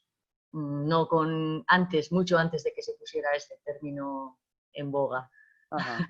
Bueno, la lectura fácil lo que intenta es para acercar la lectura a cualquier tipo de necesidad especial, ¿no? Por decirlo así. Gente mayor, problemas de visión o de comprensión. O de comprensión, efectivamente. Entonces, antes de que existiera, digamos, la marca que ha triunfado en el mercado, por así decirlo, con las editoriales de lectura fácil, pues sí que ya lo teníamos, digamos. Bueno, pero es importante, lo que estás diciendo es importante, que hay una asociación que certifica esto. Esto es lo que quería un poco también dejar claro. ¿Sabes? Que las editoriales pueden tener su tal, pero la asociación también dice, esto sí que cumple las directrices de la IFLA de hecho es uno de los servicios que ofrece esa asociación, ¿sabes? O de Inclusión Europa. Interrumpa, Alicia, esa asociación, además de que los libros que tenemos en la sección de lectura fácil, que han aumentado la oferta que teníamos ya de letra grande para las personas con algún tipo de deficiencia visual, ya sea por mayores o lo que sea, facilita también un picto, porque lo importante para las personas que tienen dificultades de lectura es el pictograma. Entonces nos ofrece un picto que tenemos en el lomo para que enseguida identifiquen de qué libro se trata, ¿no? Claro, muy bien.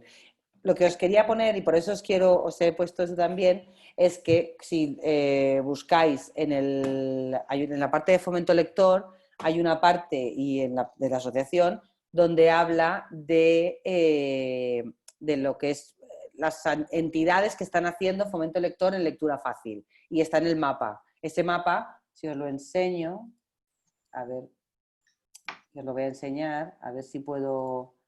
Está todo lo que está enlazado, ¿vale? Lo tenéis, ¿eh? No lo tenéis. Voy a dejar de compartir el PowerPoint para poderos compartir el... a ver dónde se me ha abierto esto. Bueno, pues vamos aquí. Os voy a compartir la pantalla en general, pero a ver, ¿estáis viéndolo? ¿El mapa? Sí. ¿Lo veis? Sí. Sí. Vale, pues fijaos, en las azules serían las bibliotecas de los clubes de lectura en bibliotecas. Y fijaos que mirad la Comunidad Valenciana. ¿Los azules? Sí. Los verdes son librerías. Fijaos qué poquitos. Cap no, está Lliria, está Sindown, estos son los clubs de lectura fácil, que hay clubs, no. Aquí están las bibliotecas de Llíria, Villar de l'Arzobispо, però molt poques. Vegeu quina diferència? Bueno, jo pues anime. Ahí ho deixe. I a on vos podem apuntar?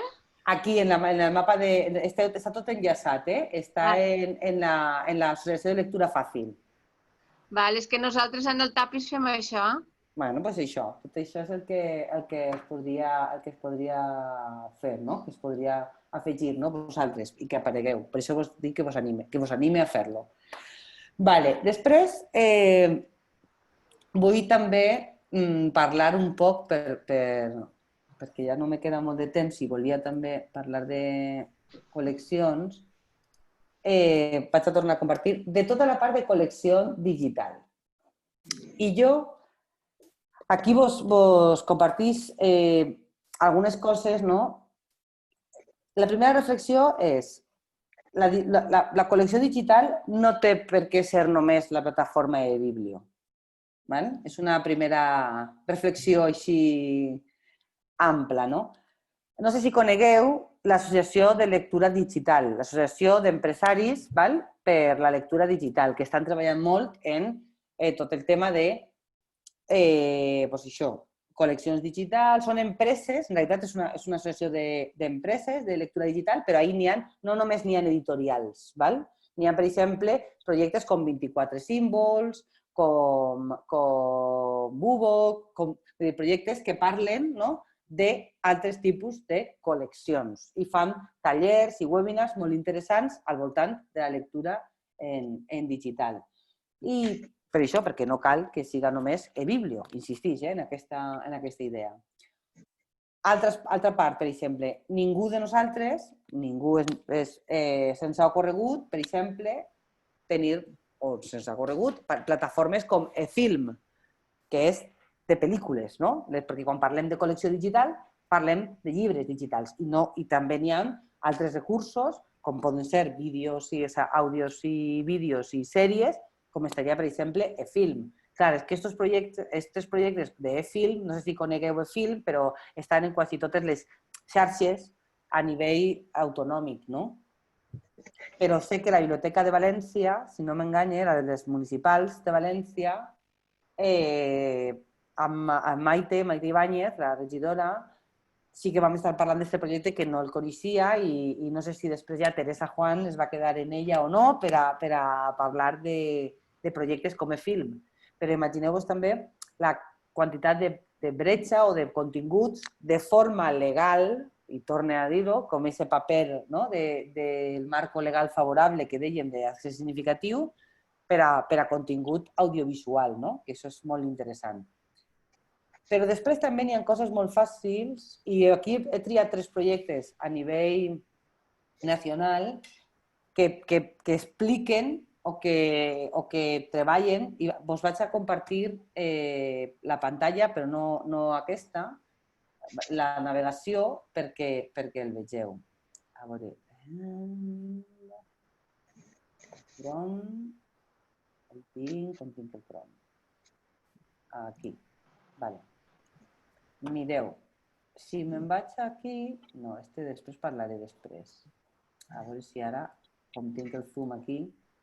Mireu, la Biblioteca Regional de Múrcia. La web no és la web més bonita del món, perquè no és la web més bonita del món, però quan parla de la mediateca, en la seva web, t'explica què és, com es veu, com funciona, que no sé què, però després, per exemple, te fa un xicotet, està contextualitzat, si parla de música, te fa de música, si parla de recursos digitals que poden ser interessants per a la gent que està interessat en mediateca. Si parla de còmic, on posa saber més és tot el que està vinculat amb còmic.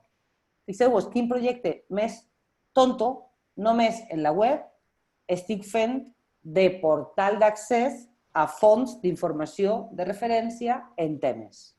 I això forma part també de la nostra col·lecció i dels recursos als que les biblioteques donem accés. I tot això està obert. IMDb, Film Affinity, base de datos de pel·lícules qualificades, Allmovie, Allmusic, tot això està obert. Però nosaltres hem validat això com a font d'informació i l'oferim. És un projecte molt tonto, però estem donant accés a altres serveis més enllà del nostre catàleg. Altre és que són les prestatgeries virtuals, per exemple, de la Diva. No sé si el conegueu. Però aquí n'hi ha una catalogació de recursos brutals, de recursos digitals. Què volem? D'arts escèniques.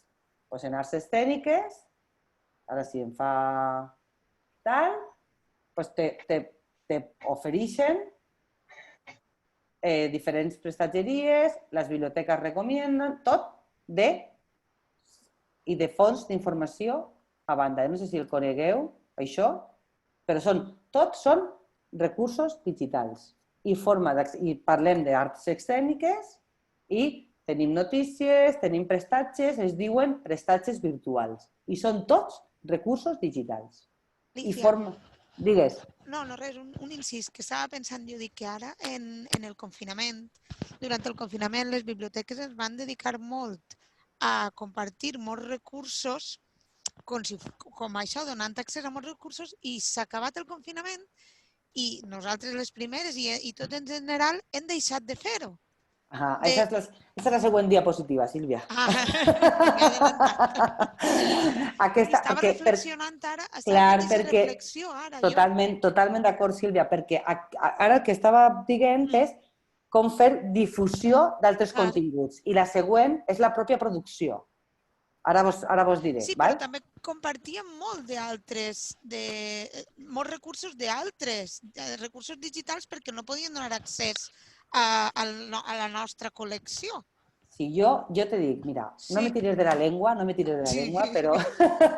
però jo crec que una de les qüestions bàsiques és que no tenim una infraestructura com aquesta. És a dir, la xarxa de biblioteques valenciana brilla per su ausència. És a dir, no tenim, ni les webs que tenim, bueno, algunes com Carcaixent, com Sant Joan, estan ja començant a treballar també en el generador de portals de biblioteques de biblioteques públiques, jo he sol·licitat també. I ahir ja tenim una altra història. Però normalment el que també està passant és que les biblioteques no tenim un espai digital en el que fer biblioteca. Correcte. Utilitzem Facebook. Clar, que no és el cas de la Diputació de Barcelona, com aquest. Exacte. Però després també, i dic que també perquè jo crec que és un projecte magnífic i no sé per què no s'ha treballat més, és el de Pregunten. Vosaltres conegueu Pregunten, Biblioteca Responden? Sí, sí. És que és un projecte que no sé per què no... Clar, ells, a banda de rebre preguntes per xat i per correu i no sé què, també fan una catalogació de recursos. I què voleu? De física. I aquí tenim, bueno, doncs de física tenim les matemàtiques, no sé què, la NASA, patatín. Bueno, han fet una selecció de recursos per temes de fonts principals d'informació o d'informació validada que nosaltres, moltes vegades, quan fem la nostra tasca de biblioteca, no tenim en compte això. No sabem que això existeix i això no està alimentat. No ho utilitzem. I això són recursos i són projectes d'informació. Per això es feien les reflexions del circuit de compra. Clar, com això no el comprem, pensem que no el tenim a l'abast. I això és el que vull que reflexionem, perquè les nostres possibilitats de donar informació per no deixar a ningú darrere se fan més grans. Aquesta és un poc la idea que volia transmetre en aquesta part de la utilització o de la difusió de recursos digitals, perquè moltes vegades el que fem només és tenir el biblio, que és el que tenim, no? Que ja està bé també, no estic dient que és que... Però dic que hi ha molts recursos que ens ajudarien molt a contribuir i a tenir un impacte més gran en el desenvolupament de la nostra comunitat i que no estem fent-ho. Bé, la següent diapositiva era en la que deia Sílvia, que és de producció de continguts. I també vaig a compartir 3 projectes que per a mi són... N'hi ha alguns que són molt bàsics, però n'hi ha d'altres que són molt potents. És a dir, nosaltres ara mateix, quines eines o quins productes documentals fem? El catàleg. El catàleg, no? Jo no. Jo li l'ha dit. O tu has dit el butlletí. Doncs mireu, aquí tenim alguns exemples de producció de continguts digitals. Un és de la Biblioteca de Corunya. Vaig a veure si tenia l'enllaç. Jo crec que tenia l'enllaç també en obert i vaig en el Chrome, perquè m'ho vaig obrir tot per a tindre-lo ahir. Mireu, la pàgina que vos havia dit del Tratado de Marrakeix la tenia oberta també. Mireu, per exemple, les Juliana... Tot el que són les més descargades, per exemple. Tenia un fum de col·lecció en Tratado de Marrakeix. Biblioteques de Corunya, per exemple. Biblioteques de Corunya té una secció que és Biblioteca 2.0. I en les biblioteques 2.0 tenen blocs de generació de continguts, de notícies, d'aprofundir en temes, d'oferir recursos d'una altra manera, d'una manera contada, narrada, no un catàleg i un cercador. No, si algú vol parlar d'un tema, des de biblioteques, en funció dels temes, dels blocs que fan el manteniment, preparen una selecció de recursos, però d'una forma narrada. Que això també és una altra, perquè moltes vegades un catàleg és un obstacle per arribar a la informació, perquè no sabem fer servir un catàleg. Però si em conten una història i me diuen, mira, aquí no pots enllaçar això, aquí pots enllaçar això, m'estan facilitant l'accés a la informació. Però jo volia ensenyar-vos, per exemple, que tenen el playlist. I, Sílvia, el que tu estaves dient un poc, per exemple, una altra qüestió que tenen és que tenen un playlist i tots els seus continguts publicats a YouTube el tenen aquí. I és el seu canal, és tot el que, els vídeos que tenen, o list, tot el que han anat generant. Mireu si fan materials i treball, aquí està tot, aquí n'hi ha un poc de tot, però al final és un manteniment de continguts digitals generats per ells. Com no tenim una eina, doncs el pengem en YouTube. Bueno, no passa res. Si el tenim controlat i forma part de la nostra col·lecció, ja està. I són recursos que no les fem un dia, el pugem a la xarxa i ahí està. No, és que el tenim. És que això ja és nostre. Val? Això és interessant. Després tenia este. A mi este m'agrada moltíssim. Perdona, Alicia. Digues. Una cosa molt rapideta. El playlist que has comentat, té buscador? El què? Perdó? És una pregunta tonta. Però qui? Respecte a la Biblioteca de la Coruña, el playlist que has mostrat fa una estoneta? Sí. És un blog? No, no són blogs, és un canal de blogs. És un canal de blogs. Per tant, cada blog té el seu cercador, però cada blog no està en... Clar, per això et deia que la meva reflexió era de com tractem com a col·lecció. Clar, si el pugem a YouTube, no li posem metadades, no fem no sé què, ja està perdut. Total. Per això dic que el que hem de pensar és que això forma part de la nostra col·lecció. Que no és només fer un recurs digital que és més accessible per a altres col·lectius o que és una altra forma de contar-li a la gent informació que en tenim, però que també l'hem de tractar com a col·lecció. I si hem de catalogar això o hem de posar en marxa alguna història per a tenir-lo controlat i posar-lo a l'abast de la gent, s'ha de posar. El projecte que vos vaig a contar ara és el projecte d'Ilabo, de la biblioteca d'Ilabo. Jo no sé si algunes de les persones que Inés Vila, que era la seva bibliotecària fa uns anys, vingué a València i va fer un taller al col·legi. I té un projecte des de l'any 2011 que es diu Ao som das històries. I tots els dimecres se'n van a la ràdio i conten contes. I clar, estan gravats des de l'any 2011. Imagineu, no? Bé, per exemple, tenim, a veure si ara aconseguís que s'obriga, aquí, tenim, en aquesta pantalla, tenim tots els recursos que s'han generat, és el seu OPAC, això és el seu catàleg. Això és el seu catàleg. Què fa? Fa, per exemple, Abada d'Històries. En Abada d'Històries, al registre del catàleg, el que fa és posar la URL del podcast del conte.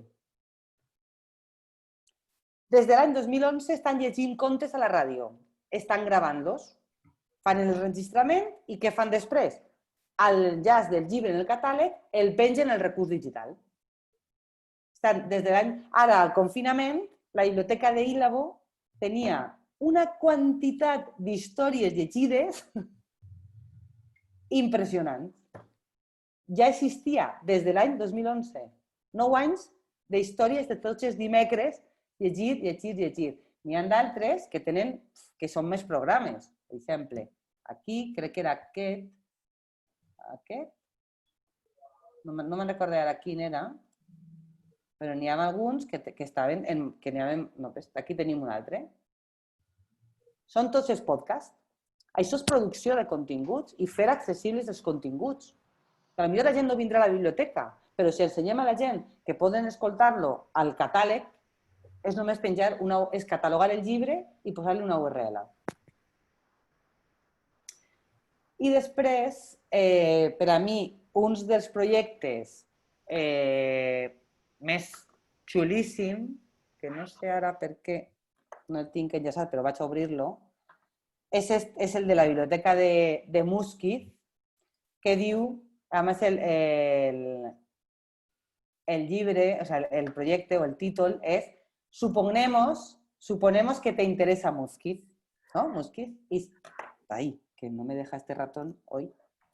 En Suponemos que te interesa Muskiz, lo que hace es decir, bueno, pues como suponemos que te interesa Muskiz, pues si quieres hemos preparado esta revista muy especial. Y lo que esto enlaza, voy a abrirlo, ¿vale? Lo que esto enlaza es pues un sistema, una aplicación, Flipboard, que te va permitiendo coger todas las noticias o todo lo que sale en las redes sobre el pueblo y genera una revista ficticia, ¿vale?, con lo que está generando en redes sociales, en diarios y en sistemas de televisión, etc. Entonces, preparan esta revista de contenido sobre Muskit, pero no bastante con esto, te hable algunas cositas especiales sobre la Edad Media, sobre cositas más. Esto es parte de la colección local, pero te la están contando, pues por ejemplo, en forma de mapa literario. Y en forma de mapa literario te dice que es un viaje a través de la literatura y te cuenta algunas obras puestas en la geografía de Muskit. Esto es generar información, esto es generar en otros formatos y esto es llegar a, pues por ejemplo, todo esto está respondiendo, de memoria local está respondiendo a la meta 11 que hemos dicho, de salvaguarda del patrimonio, pero yo os lo cuento sobre todo para que pensemos en la cantidad de recursos y en la transformación de la información que podemos hacer para que de verdad llegue a todos los colectivos. Y por último, y ya me voy a callar, que al final siempre me enredo y hablo mucho, os quiero contar otras dos ideas. Y es porque participé con ellos, montamos una mesa redonda en el marco del IBER y me pareció muy interesante. Yo creo que conocéis todos, o si no, os digo que os recomiendo que conozcáis la asociación Album. La asociación Album es de empresas, de editoriales independientes que están creando álbumes. Pero yo creo que son pleno identificación Agenda 2030, ¿no? Porque, claro, como son álbumes, ponen el acento en ciertas cosas que tienen mucho que ver con todo lo que es el desarrollo. Por un lado, en la reflexión, en el generar pensamiento crítico, en observar, en escuchar, en dialogar, pero también cambiar tu mirada, ¿no? Encontrarte algunas cosas. A mí este mapa, este póster que prepararon, porque ellos no solo, o sea, la mayoría de contenido que está generando, pues por ejemplo, Takatuka es una de las editoriales, yo creo que la conocéis. Takatuka tiene una parte de medio ambiente brutal, tiene una parte de educación sexual, tiene una parte de compromiso cívico, elecciones, no sé qué. O sea, son editoriales que no solo están comprometidos con el tema, digamos, de Agenda 2030, sino con la forma que hay para acceder y acercarse a esa información, a las diferentes edades, ¿no? Entonces, muchas veces, cuando compramos un álbum, no sabemos muy bien qué estamos comprando. Estamos comprando libro informativo, a veces le llamamos libro informativo, a veces le llamamos, ¿verdad? Estamos trabajando con esa idea. Entonces, yo creo que esto ya está pasando en las bibliotecas.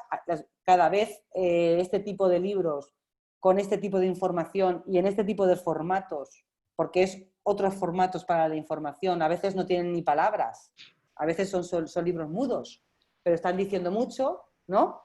Pues por ejemplo, no sé si conocéis el último de Zorro Rojo sobre migración, migrantes, no sé si lo conocéis, no tiene ni una palabra, pero es tan precioso y se pueden trabajar tantas cosas con esto, ¿no? Entonces, os lo dejo como idea, ¿vale? Pero yo creo que está pasando, ¿eh? Creo que cada vez más las bibliotecas están generando colecciones con esta perspectiva y yo creo que hay muchos temas que son muy interesantes en este tipo de materiales.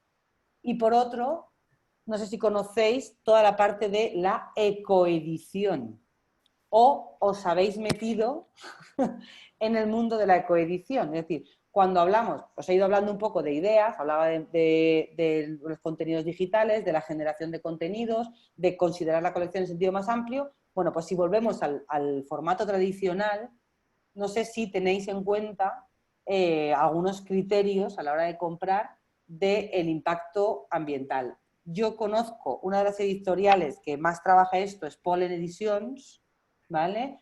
Que no sé si la conocéis, pero que es ecoedición, es tal cual. Y el proyecto Live lo tiene está todo enlazado, ¿eh? En el PowerPoint, cuando os lo ceda, os lo pase, tendréis el enlace a eso. Es un proyecto de la Junta de Andalucía donde además os ayudan, por ejemplo, a redacción de pliegos, qué pedir a las editoriales, ¿sabes? Para tener en cuenta todo lo que es la ecoedición o la edición e impresión de materiales tradicionales con el menor impacto ambiental, que es una cuestión que también tenemos que tener en cuenta a la hora de formar la colección. Y yo creo que en mi campanario están tocando la una, estoy en un pueblo, es lo que tiene, están sonando las campanas para marcar la una.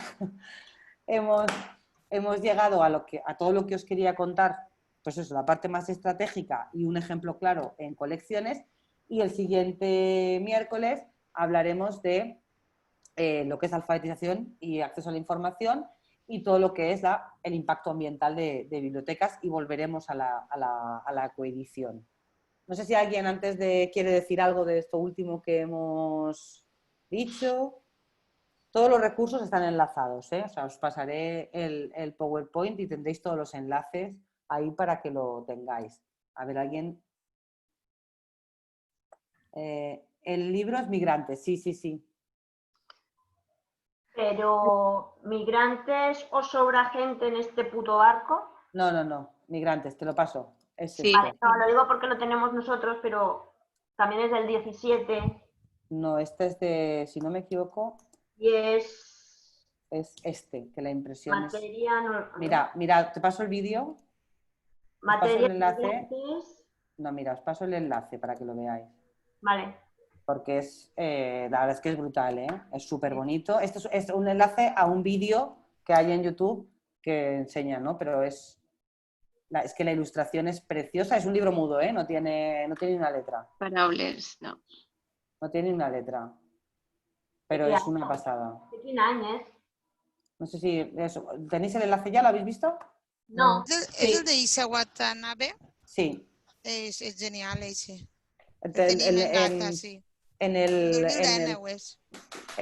Sí, és de fa poquet. Per exemple, en valencià també està. Nosaltres en tenim en valencià, Migrants. No té lletres, no té idioma. No, el títol. El títol, vale. Però dic, no té ni una paraula. No té ni una lletra, no.